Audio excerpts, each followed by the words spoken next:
ஆண்டவராகிய இயேசு கிறிஸ்துவின் இனிதான நாமத்தினால் இந்த காலை நேரத்தில் எனக்கு அன்பானது என்னுடைய பிள்ளைகளே, உங்கள் ஒவ்வொருவரையும் அன்போடு கூட வாழ்த்தி ஆசிர்வதிக்கின்றேன்.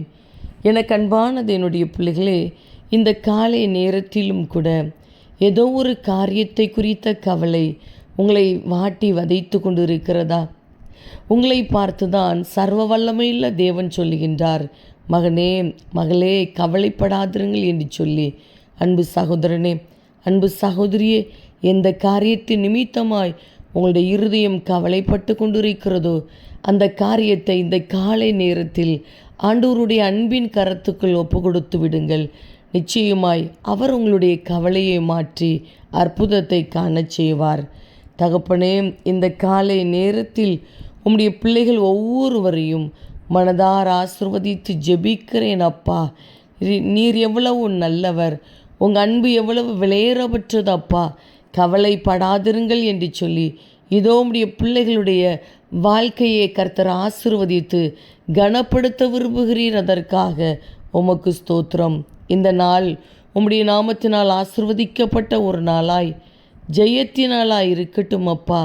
எங்கெங்கு பிரயாணப்பட்டு போனாலும் இன்றைக்கு உடைய பிள்ளைகள் செய்கிற பிரயாணங்கள் ஆசீர்வாதமாய் பாதுகாப்பாய் இருக்கட்டும். இந்த நாளுக்குரிய சகல தேவைகளையும் சந்தித்து நடத்துங்கப்பா. இவர்களுடைய வாழ்க்கைக்கு விரோதமாய் கிரியை செய்து போராடி கொண்டிருக்கிற சத்துருவின் கிரியைகள், மனுஷீக வல்லமைகள் செயலற்று போகட்டும். சரீரத்தில் நல்ல ஆரோக்கியத்தை கொடுங்கப்பா. பலவீனம் மாறட்டும், வியாதி மாறட்டும். வசிக்கிற வீட்டுக்குள்ளே உம்முடைய பிள்ளைகள் சமாதானத்தோடு கூட வாழ்வார்களாக அப்பா. படிக்கிற பிள்ளைகளுக்கு நல்ல ஞானத்தையும் பாதுகாப்பையும் கொடுங்க. தொழில் செய்கிற பிள்ளைகளை, வேலை செய்கிற பிள்ளைகளை கர்த்தர் ஆசிர்வதிப்பீராக. மனதார இவர்களை ஆசிர்வதித்து ஜெபிக்கிறேன். நீர் அப்படியே இந்த நாளை உம்முடைய பிள்ளைகளுக்கு ஆசீர்வாதமாய் மாற்றி கொடுக்கிறீர். அதற்காக உமக்கு ஸ்தோத்திரம். இயேசு கிறிஸ்துவின் நாமத்தில் ஜெபிக்கிறோம் ஜீவனுள்ள நல்ல பிதாவே, ஆமேன் ஆமேன். அன்பு தேவ பிள்ளைகளே, கவலைப்படாதுங்க. நிச்சயமாய் ஆண்டவர் அற்புதத்தை செய்வார். ஆமேன்.